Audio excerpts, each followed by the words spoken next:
Bismillahirrahmanirrahim. Assalamu alaikum dear students. Today we are going to discuss test number 5 that is related to the lecture number 3 communication. तो dear students चलते हैं हम अपने test की तरफ. जी dear students, question number 1. Changes in external and internal environment of the animals are detected by, correct option is alpha, receptors. receptors जो है वो एक सेल भी हो सकता है जैसा कि एक न्यूरॉन है, या उसकी कोई नर्व एंडिंग हो सकती है, या कोई स्पेशलाइज्ड ऑर्गन भी हो सकता है जैसा कि आप आंख देख लें कि फोटो रिसेप्टर्स के तौर पर काम करती है. तो हमारा करेक्ट ऑप्शन अल्फा. बीटा है न्यूरॉन्स, इफेक्टर्स, और डेल्टा है नोजिसेप्टर्स. न्यूरॉन्स आप जानते हैं कि these are the structural and functional unit of the nervous system. There are 3 types of neurons: sensory, motor and associative neurons. Charlie है effectors. They show response in nervous coordination according to the stimulus. Delta is a nociceptor. These are the pain receptors. Question number 2. Taste buds are examples of chemoreceptors. Delta is a correct option.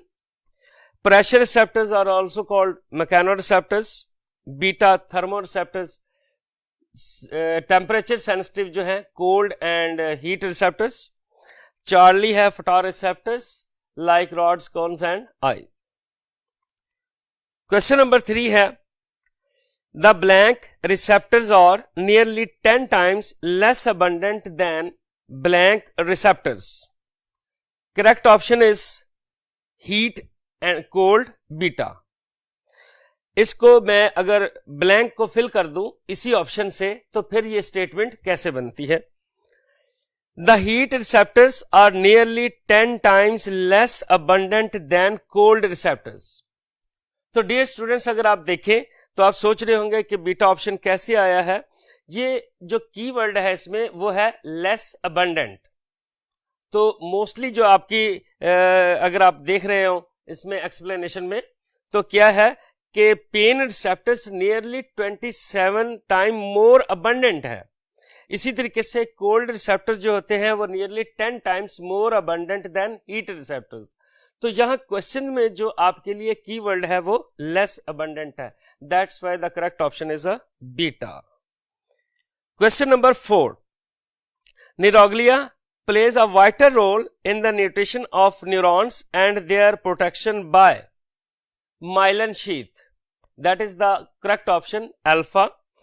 myelin sheath, dear students, आप जानते हैं कि these are secreted by the Schwann cells. Schwann cells are the one type of the neuroglial cells. तो वो that is chemically composed of lipids. तो lipids आप जानते हैं कि they are the poor conductors of electricity. That's why कि they avoid the leakage of current from the neurons और उसके dendron या axon पर. तो myelin sheath that is chemically composed of lipids. Question number 5. Nociceptors are undifferentiated endings. Beta is the correct option because undifferentiated ending जो है they detect a variety of stimuli. Alpha जो है differentiated ends, Charlie free nerve ends, ये pen receptors होते हैं, और stray endings भी. ये हमारी करेक्ट ऑप्शन नहीं है. Question number 6. The cytoplasmic processes that bring the nerve impulse away from soma are called axons. Beta is the correct option. तो डियर स्टूडेंट्स, बाकी जो ऑप्शंस हैं उनको डिस्कस करने के लिए मैं चाहता हूं कि व्हाइट बोर्ड पे इसकी डायग्राम बना के एक न्यूरॉन को इसको समझा जाए.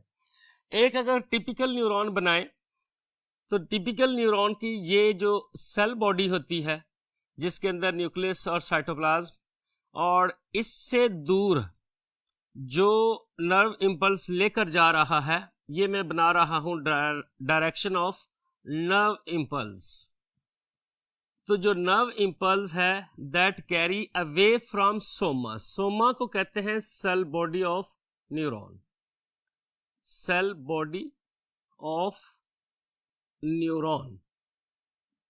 तो इससे जो मैसेज अवे लेके जा रहा है उसको हम कह देते हैं एक्सॉन।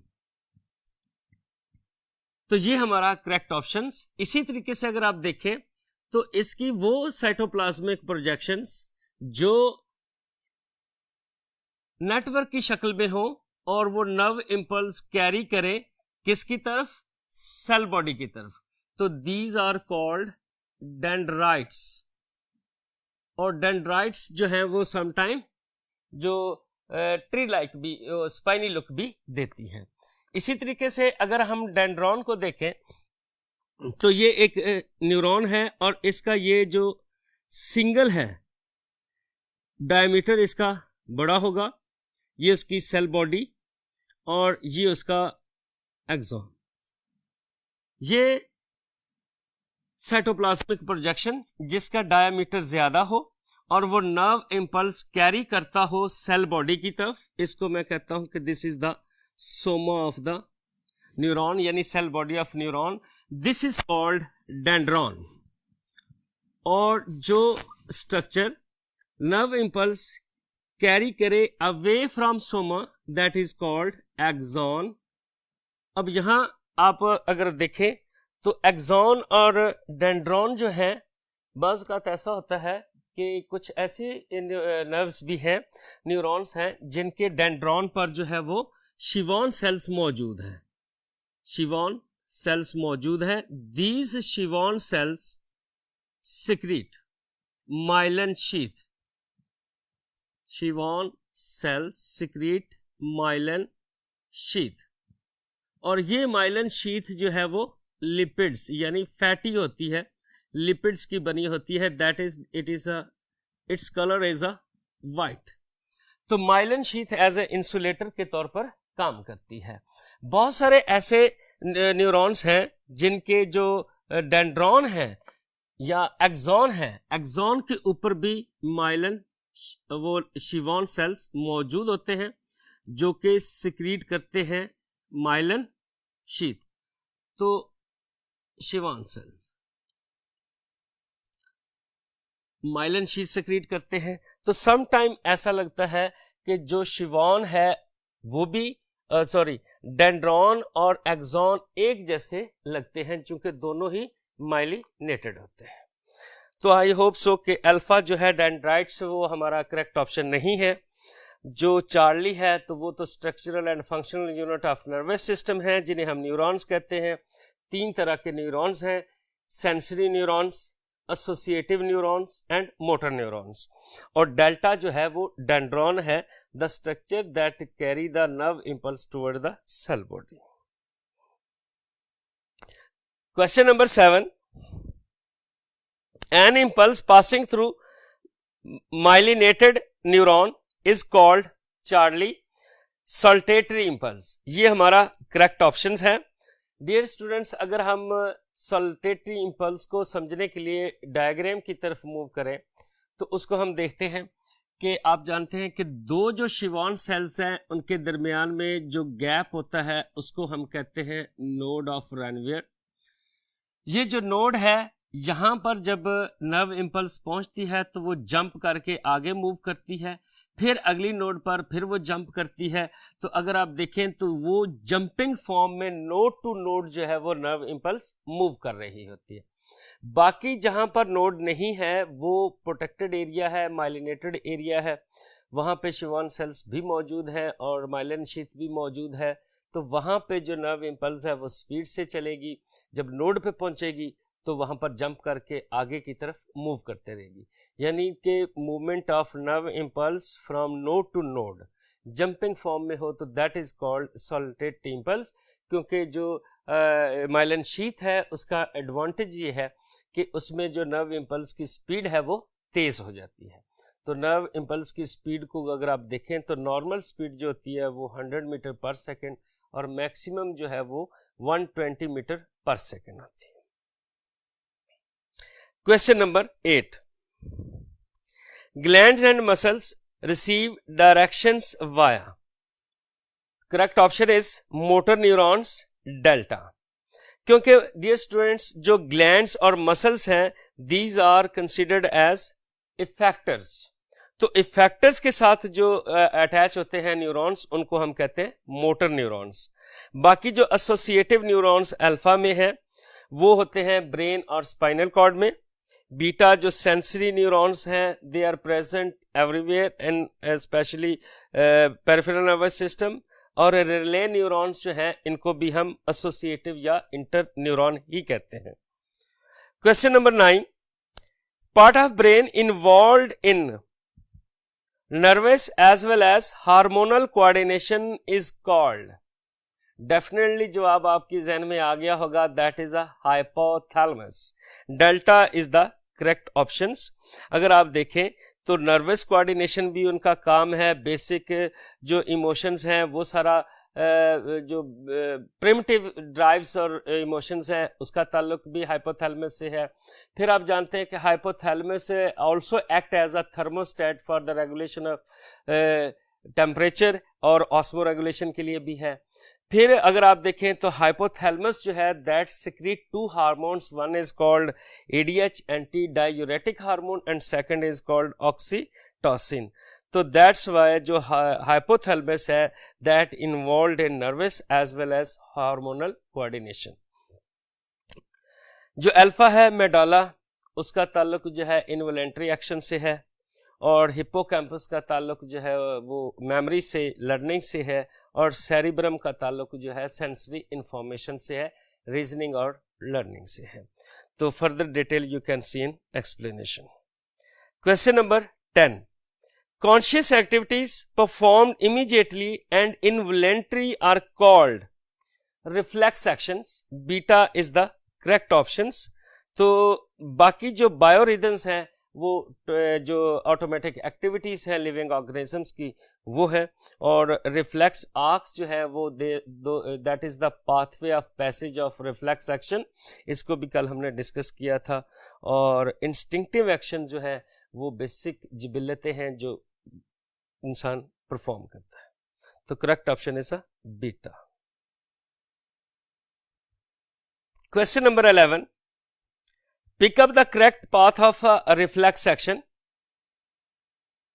डियर स्टूडेंट्स एक डायग्राम आपके सामने एक्सप्लेनेशन में है, अगर उसकी तरफ आप देखें तो हमारा जो करेक्ट ऑप्शन है उसको है वो दैट इज अल्फा। कि क्या होता है कि रिसेप्टर से इंफॉर्मेशन जाती है सेंसरी न्यूरॉन से, सेंसरी न्यूरॉन से वो इंफॉर्मेशन जाती है एसोसिएटिव न्यूरॉन जो कि ब्रेन और स्पाइनल कॉर्ड में होते हैं।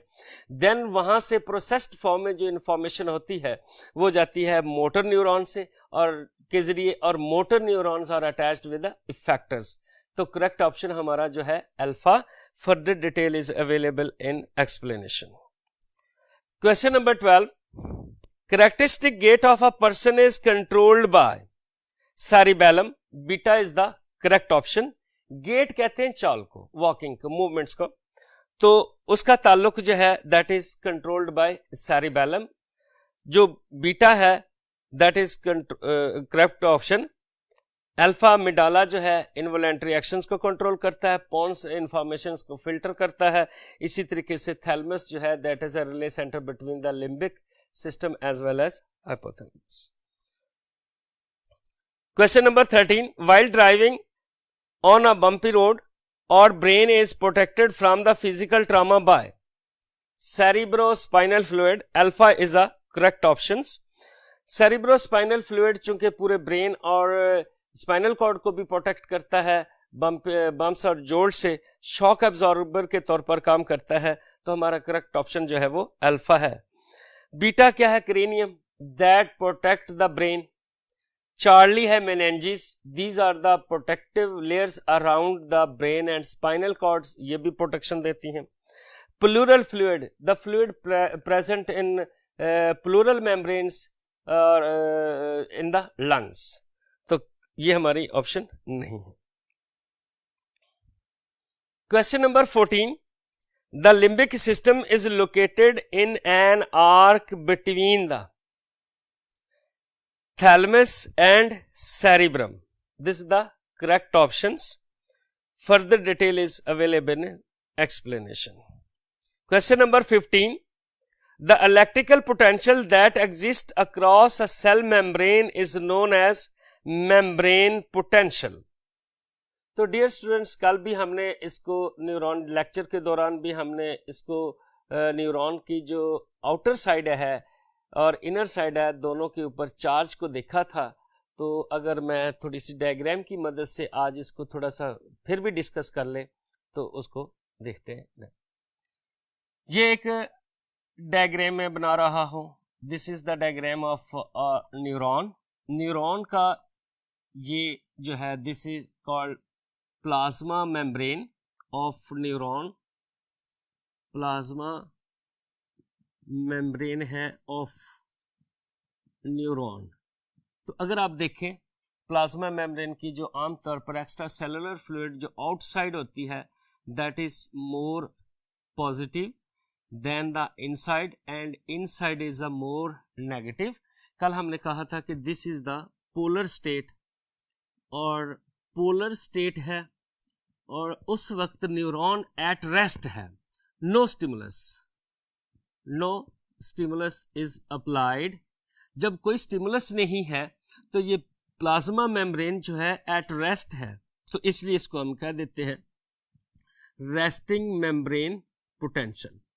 जब डियर स्टूडेंट्स इसके ऊपर स्टिमुलस अप्लाई कर दिया जाए, अब ये इसके ऊपर स्टिमुलस जो है वो अप्लाई हो गया है, तो देन क्या होता है कि ये जो पोलर स्टेट है ये चेंज हो जाती है कि more positive inside and then outside, and outside is a more positive, more negative than inside.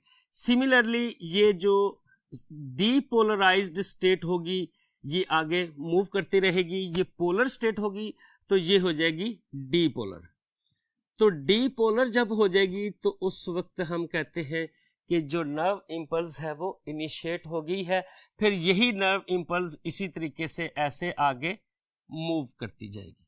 तो wave of electrochemical change that run along the length of the whole neuron is called nerve impulse. तो membrane potential है चूंकि उसके अंदर और बाहर charge का difference है. अगर आपको याद हो तो जिसको हमने कहा था कि दैट इज -70 मिली वोल्ट. तो चार्ज डिफरेंस की वजह से मेम्ब्रेन पोटेंशियल. और एक्शन पोटेंशियल जो है डेफिनेटली वो भी ये है जब चार्जेस रिवर्स होते हैं. और एक्टिव मेम्ब्रेन पोटेंशियल भी वही है कि जब उस पर स्टिमुलस अप्लाई किया जाए और पोलर स्टेट जो है वो डीपोलराइज्ड स्टेट में चली जाए तो उसको हम कह देते हैं एक्टिव मेम्ब्रेन पोटेंशियल, जिसकी वैल्यू हमने देखी थी +50 मिली वोल्ट्स. और रेस्टिंग मेम्ब्रेन पोटेंशियल तो जब स्टिमुलस अप्लाई नहीं होता -70 मिली वोल्ट उसकी जो रीडिंग है उसको हम रेस्टिंग मेम्ब्रेन पोटेंशियल कहते हैं. Question number 16. Several autonomic functions such as breathing, heart rate, blood pressure and swallowing are controlled by medulla. Charlie is the correct options. So further detail you can see in explanation about the further parts. Question number 17. Birds are capable to carry out complex activity of flight due to well developed cerebellum. Charlie is the correct options. Dear students, आप जानते हैं कि जो birds हैं उनके अंदर flight जो है वो एक कम्प्लेक्स एक्टिविटी है जिसमें जो स्केलेटन की अरेंजमेंट और मसल्स के अरेंजमेंट वो स्पेशलाइज्ड है. चूंकि सेरिबेलम ने मसल और स्केलेटन को दोनों को कोऑर्डिनेट करके उसकी फ्लाइट को एडजस्ट करना होता है. दैट्स वाई कि जो सेरिबेलम है is well developed in birds. चूंकि इंसान ने उड़ना नहीं होता तो इसलिए कि आप कह सकते हैं कि इंसानों में सेरिबेलम की वो डेवलपमेंट नहीं है स्केलेटन मूवमेंट के लिए, मसल्स की मूवमेंट के लिए, जो कि फ्लाइट के लिए बर्ड्स को चाहिए. तो correct option is a Charlie cerebellum. तो सेरिब्रम का ताल्लुक सेंसरी इंफॉर्मेशन से, थैलमस जो है that is act as a relay centre और हिप्पोकैम्पस का ताल्लुक जो है वो लर्निंग या मेमोरी से है. Question number 18. Reflex movements of eyes is controlled by mid brain. तो इंसान जो मिड ब्रेन का ताल्लुक है वो आइज से है, विजन से है. It contain auditory relay centre और midbrain centre the control reflex movements of eyes, contain reticular formation which is relay centre connecting hindbrain with forebrain. तो further detail you can see in explanation. तो correct option is a beta. Question number 19. Following are parts of forebrain except. Dear students, जहां exception आ जाती है तो वहां एक बात ऐसे एमसीक्यूज को सॉल्व करने के लिए नोट कर लें कि एक्सेप्ट से पहले कॉमा तक जो स्टेटमेंट होती है उसके मुताबिक कम से कम 3 ऑप्शन तो बिल्कुल ठीक होंगे. जब एक्सेप्ट लगाएंगे तो उसके मुताबिक एक ऑप्शन होगी.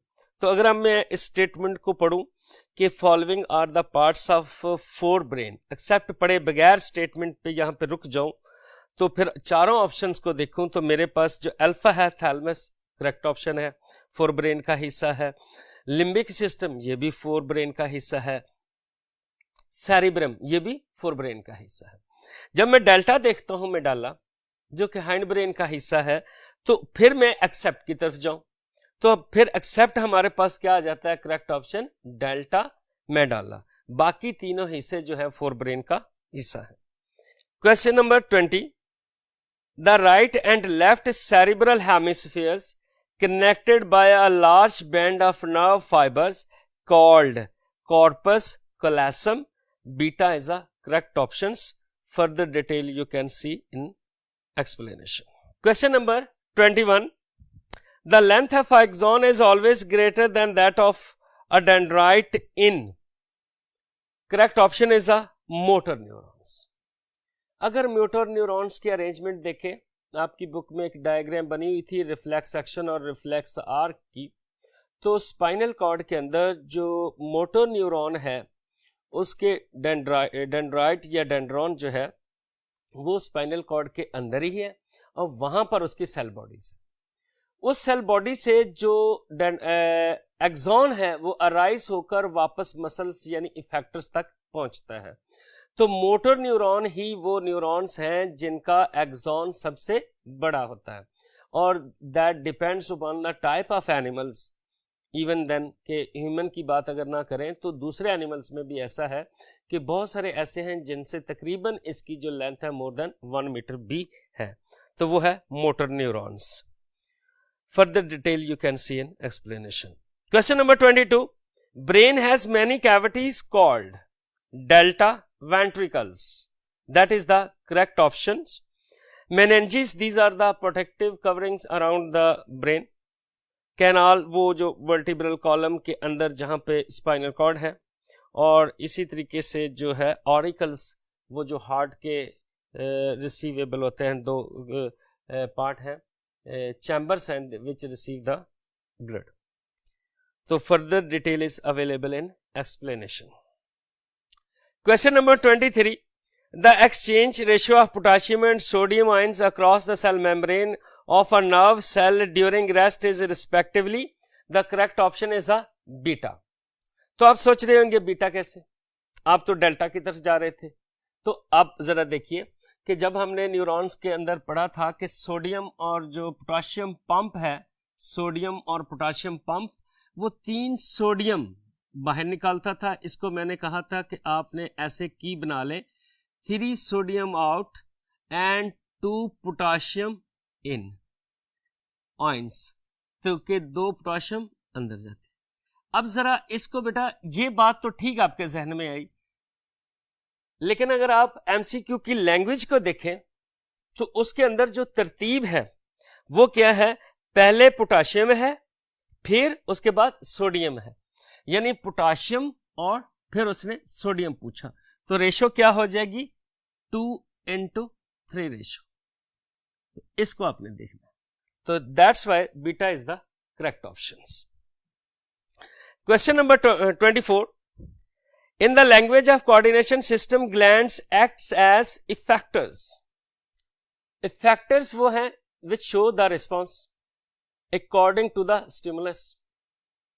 मिसाल के तौर पर ग्लैंड्स है, they secrete secretions and muscles they contract and give rise the movements.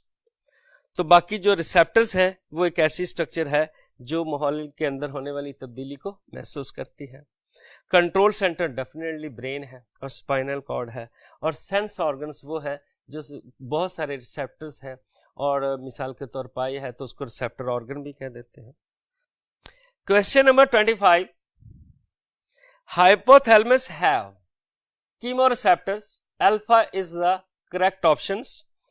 Hypothalamus dear students आप जानते हैं कि इसके अंदर वो कीमोरिसेप्टर्स मौजूद है जो ब्लड के अंदर कार्बन डाइऑक्साइड की कंसंट्रेशन, ऑक्सीजन की कंसंट्रेशन, ग्लूकोज की कंसंट्रेशंस को भी ये मॉनिटर करता है। दैट्स वाई कि हाइपोथैलेमस के अंदर chemoreceptors for blood carbon dioxide concentration वगैरह मौजूद हैं, और हाइपोथैलेमस ही थर्मोस्टेट के तौर पर भी काम करता है, और ऑस्मो रेगुलेशन में इसमें ऑस्मो रिसेप्टर होने की वजह से ऑस्मो रेगुलेशन भी करता है। तो stretch receptors, mechanoreceptors and electromagnetic receptors are visible in explanation. Question number 26, ganglia are the concentration of somas. Correct option is delta. Soma कहते हैं सेल बॉडी ऑफ न्यूरॉन्स को। जो गैंग्लियन है उसमें सारी की सारी, मसलन एक अगर नर्व फाइबर है या एक नर्व है, उसके अंदर 10 न्यूरॉन्स हैं, तो तमाम न्यूरॉन्स की जो सेल बॉडी है वो एक ही जगह पर इकट्ठी हो जाएगी, उनको हम कह देते हैं गैंग्लियन। और जो फाइबर्स होंगे, चाहे डेंड्रॉन्स हो चाहे एक्सॉन्स हो, तो उसके कलेक्शन को हम कह देते हैं नर्व। तो एक्सॉन, बाकी अल्फा ऑप्शन देखें एक्सॉन, तो न्यूरॉन की वो structure which carry the nerve impulse away from cell body. Dendrites, the cytoplasmic projection which carry the nerve impulse toward the cell body. Schwann cells, these are the neuroglial cells which secrete the myelin sheath. Question number 27, the number of cranial nerves in human is, correct option is a delta. तो dear students आपके syllabus में बस दो ही values हैं कि cranial nerves जो है 12 pairs में होती हैं, टोटल 24 होगी। स्पाइनल नर्व्स जो हैं 31 पेयर होते हैं, टोटल 62 होगी। इस एमसीक्यू को चूंकि बार बार ये पास्ट पेपर्स में पूछा जाता है, तो आपने इसको सॉल्व कैसे करना है कि आपने स्टेटमेंट को देखना है कि उसमें पेयर्स का वर्ड है या नहीं, और फिर आंसर्स में भी पेयर का वर्ड है या नहीं, नंबर होगा या पेयर होगा। जब नंबर होगा तो वो आपसे डेफिनेटली पूछेगा टोटल नंबर। अगर पेयर्स में उसने पूछा है तो फिर जवाब में भी पेयर्स ही आप सिलेक्ट करेंगे। तो इसलिए इस एमसीक्यू को बड़ा आपने एहतियात से परफॉर्म करना है। Question number 28, meninges consist of 3 layers. Triplet कहते हैं, 3 लेयर्स होती हैं। ड्यूरा मैटर है, अरेक्नॉइड है, पाया मैटर है। चूंकि 3 लेयर्स है, जहां तक आपके सिलेबस में शामिल है, उसके जो नाम है वो आपके सिलेबस में शामिल नहीं है। Question number 29, slowing down of heartbeat indicates, correct option is a delta, activity of parasympathetic system। तो पैरासिम्पैथेटिक सिस्टम क्या करता है कि जो काम सिंपैथेटिक सिस्टम करता है, जो उसके उलट जो है वो पैरासिम्पैथेटिक करता है। यानी ये हार्ट बीट को बढ़ाता है सिंपैथेटिक, और स्लो डाउन जो करता है वो पैरासिम्पैथेटिक। तो correct option is a delta. अगर आप अल्फा देखें, फियर, रेज, और बीटा स्टार्टलिंग, और Charlie, activity of a sympathetic system. तो ये जो दोनों काम है, फियर का, रेज का, स्टार्टलिंग का, जिसमें सारी चीज ही स्पीड अप हो जाती है। तो स्पीड अप करने का यानी फाइट एंड फ्लाइट मैकेनिज्म का जो ताल्लुक है वो है सिंपैथेटिक नर्वस सिस्टम से। स्लो डाउन का जो ताल्लुक है वापस नॉर्मल पोजीशन में लाने का, that is the activity of parasympathetic nervous system. Question number 30, a threshold stimulus is an blank needed to initiate a nerve impulse. The correct option is a alpha, minimum stimulus। यानी वो stimulus जो apply हो और nerve impulse को initiate कर दे, start कर दे, उसको हम कहेंगे थ्रेशोल्ड स्टिमुलस, और वो मिनिमम स्टिमुलस होता है। ऑप्टिमम स्टिमुलस ज्यादा होता है, और इसी तरीके से मैक्सिमम जो है वो उससे भी वो भी ज्यादा होता है। और फोर्सफुल जो स्टिमुलस है वो तो आप सबसे ही ज्यादा होगा कि फोर्सफुली आपने उसको अप्लाई किया है। तो करेक्ट ऑप्शन है अल्फा। क्या? Maximum minimum, alpha minimum stimulus. Question number 31, signals are transmitted between the central nervous system CNS and the rest of the body is a correct option beta peripheral nervous systems।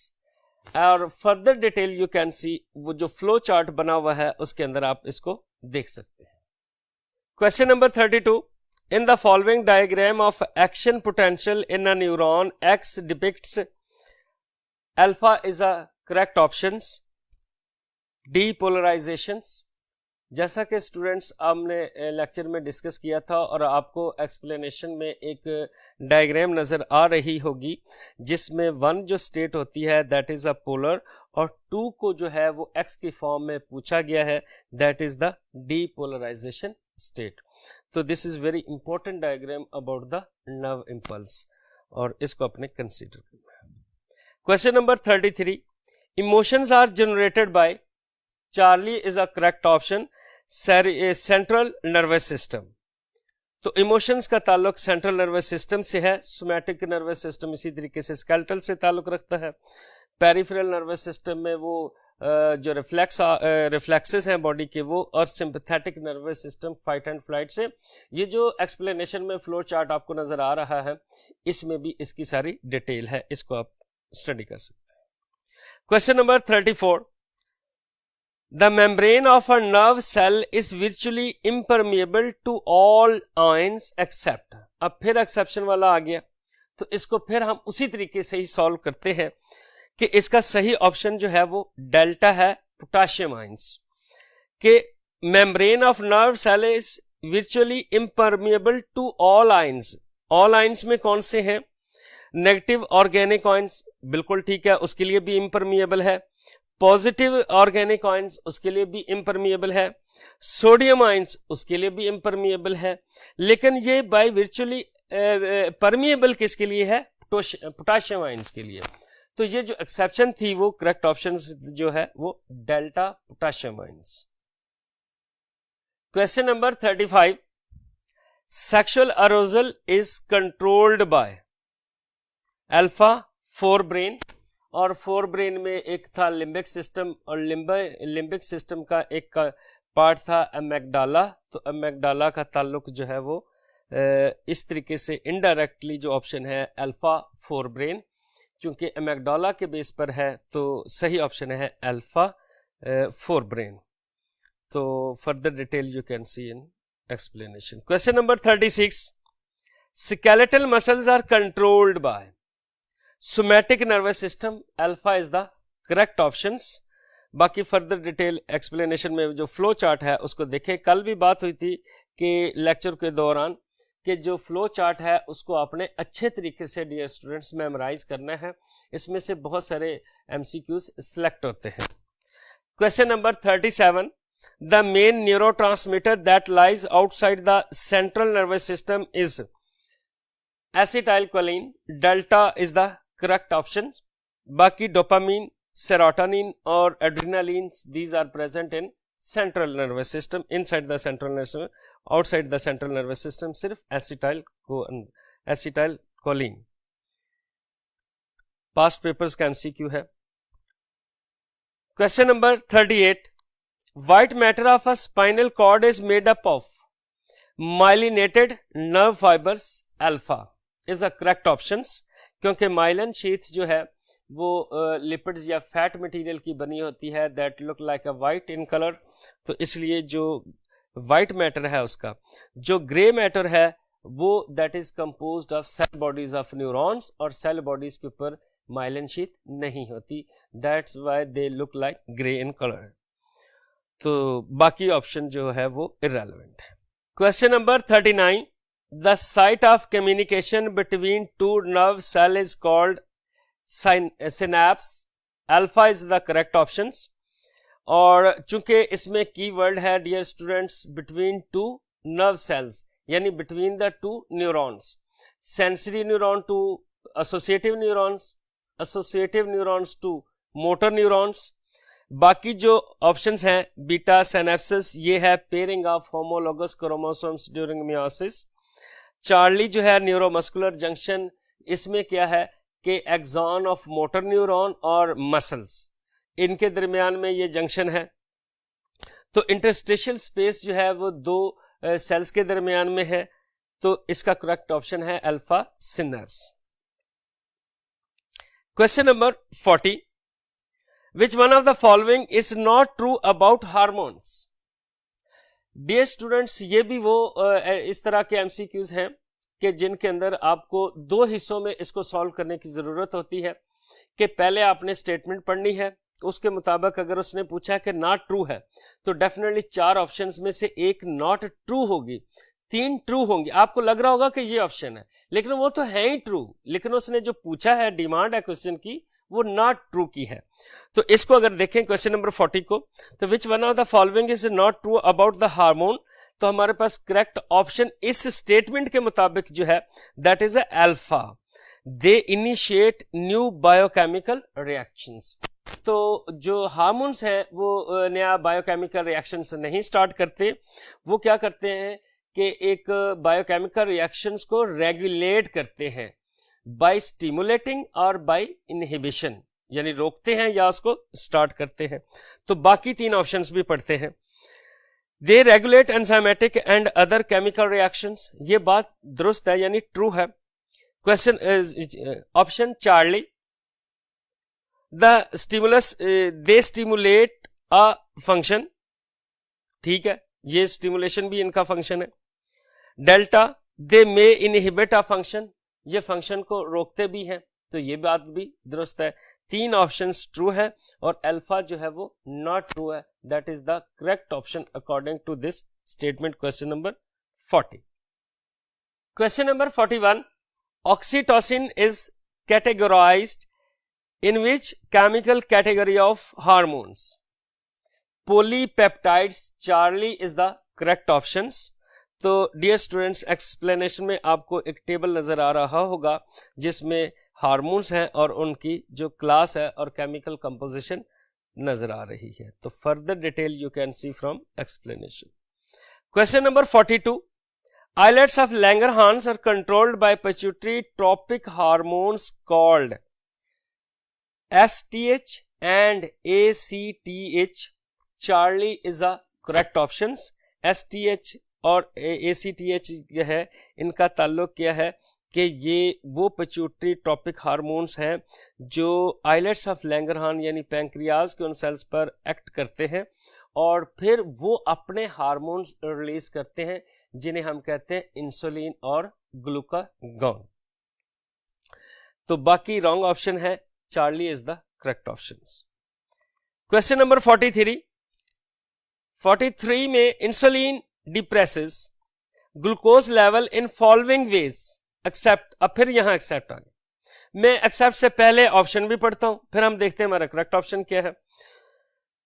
Insulin depresses glucose, depresses का मतलब है decrease level, कि insulin depresses glucose level in following veg alpha by increasing glycogen synthesis. ये बात ठीक है कि access glucose जो है वो ग्लाइकोजन में कन्वर्ट कर देगी, ये भी बात ठीक है।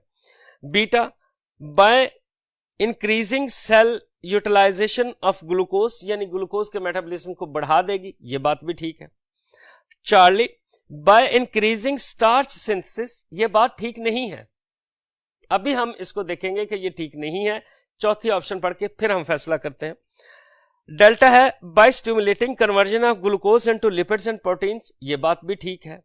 चूंकि ये तीनों बातें ठीक हैं, किसके बारे में? इंसुलिन के बारे में, लेकिन जो एक्सेप्शन है वो चार्ली। अब इस एमसीक्यू को हम दोबारा इस तरह करेंगे कि insulin depresses glucose level in following ways except Charlie by increasing starch synthesis। This is the correct option according to the statement। but insulin के बारे में, फंक्शंस के बारे में जो बाकी रेस्ट ऑफ 3 ऑप्शंस है वो करेक्ट है। Question number 44, immediate effect of excess of insulin will be hypoglycaemia, Charlie is the correct options के इंसुलिन जो है क्या करता है, ग्लूकोज के लेवल को ब्लड के अंदर डिक्रीज करता है, यानी कि एक्सेस को, जैसा कि पहले ऑप्शन में हमने देखा कि वो ग्लाइकोजन में कन्वर्ट कर देता है, फिर जो ग्लूकोज है उसको लिपिड्स और प्रोटीन्स में कन्वर्ट कर देता है। तो इस तरीके से जो इंसान के ब्लड के अंदर नॉर्मल ग्लूकोज लेवल है वो डिक्रीज हो जाता है, और नॉर्मल ग्लूकोज लेवल का कम होना कहलाता है हाइपोग्लाइसीमिया। इस हाइपोग्लाइसीमिया के इंसान पर फर्दर इफेक्ट्स होते हैं, नर्वस सिस्टम पर है, नर्व इम्पल्स पर है, यानी पूरी बॉडी पर इसका इफेक्ट होता है जो कि एबनॉर्मल है और इंसान को डिसऑर्डर्स में ले जाते हैं। तो अल्फा ऑप्शन है hyperglycaemia, high level of blood glucose नहीं, hypertension, high level of blood pressure यानी हाई ब्लड प्रेशर, और हाइपोटेंशन लो ब्लड प्रेशर। तो करेक्ट ऑप्शन है Charlie, hypoglycaemia. Question number 45, following are the stimuli for the secretion of ADH, anti-diuretic hormone except. Correct option is beta, decrease in volume of urine. तो इसको जरा देखते हैं कि जो alpha option है डिक्रीज इन ब्लड प्रेशर, तो जब ब्लड प्रेशर डिक्रीज होगा तो ये भी जो है वो स्टिमुलस होगा ADH सिक्रीशन का, लेकिन यहां पूछा गया क्या है, एक्सेप्ट। तो अल्फा ADH के रेफरेंस से ठीक है, एक्सेप्शन नहीं है। इसी तरीके से देखें Charlie, decrease in blood volume, definitely ये भी act as a stimulus for the secretion of ADH, ये एक्सेप्शन नहीं है। Delta, decrease in osmotic pressure of blood, ये भी स्टिमुलस के तौर पर काम करता है for the secretion of ADH। लेकिन एक्सेप्शन क्या है, क्वेश्चन की डिमांड है कि एक्सेप्शन हमने ढूंढना है। वो क्या है, decrease in volume of urine, नहीं, decrease in volume of urine जो है that is not act as a stimulus for the secretion of ADH। तो इस स्टेटमेंट के मुताबिक जो करेक्ट ऑप्शन है वो beta. Question number 46, lack of ADH results in, जो कुछ डिजीजेस हैं कि जब ADH नहीं होता तो जो बीमारी होती है that is the beta diabetes insipidus. Diabetes का मतलब होता है फ्रीक्वेंट यूरिन करना, और इंसिपिडस का मतलब है विदाउट ग्लूकोज, टेस्टलेस, और करेक्ट ऑप्शन बीटा। अल्फा को देखें तो डायबिटीज मिलाइटिस, इसका मतलब भी क्या है कि बार बार यूरिनेशन आना और हर दफा यूरिन के अंदर ग्लूकोज का आना। हाइपरटेंशन, हाई ब्लड प्रेशर, इसी तरीके से इनफ्रीक्वेंट यूरिनेशन के कंट्रोल्ड कंडीशंस में यूरिनेशन करना। Further explanation you can see from the explanation. Question number 47, indoleacetic acid and their variants are called auxins. Alpha is the correct options, further detail you can see from explanation. Question number 48, following plant hormones are associated with delay in leaf senescence except. The correct option is a delta, abscisic acid. Dear students, अगर आप देखें तो बाकी जो तीन hormone हैं, auxins, gibberellin, cytokinins, these are the growth promoter hormones. Senescence क्या है कि एजिंग ऑफ लीव्स, पत्तों का बूढ़ा होना, उसको डिले करते हैं ये तीनों हार्मोन्स, चूंकि ग्रोथ प्रमोटर्स हैं, और लीफ फॉल से पहले लीफ का एजिंग में जाना जरूरी है। तो लिहाजा जो एब्सिसिक एसिड है that promote the leaf senescence, कि यानी पत्ता बूढ़ा होगा तो फिर उसके बाद एब्सियन यानी वो डी अटैच होकर गिर जाएगा।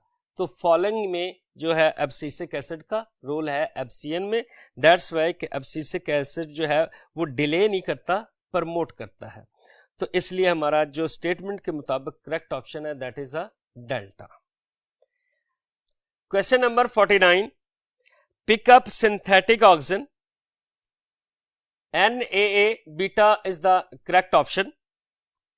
अल्फा जो है dear students IA that is the natural indole acetic acid, तो ये हमारी करेक्ट ऑप्शन नहीं है। चार्ली है और डेल्टा जो है ये दोनों सिंथेटिक फॉर्म्स हैं जिब्रेलिन्स की, लिहाजा ये भी हमारी ऑप्शन नहीं है। तो करेक्ट ऑप्शन है beta naphthalene acetic acid NaA। Question number 50, bolting of some rosette plants is promoted by gibberellins, beta is the correct options. बाकी तीनों hormones auxin, cytokinins, abscisic acid, they do not promote, they inhibited the bolting. That's why correct option is a beta gibberellins. Thank you very much dear students. Allah Hafiz.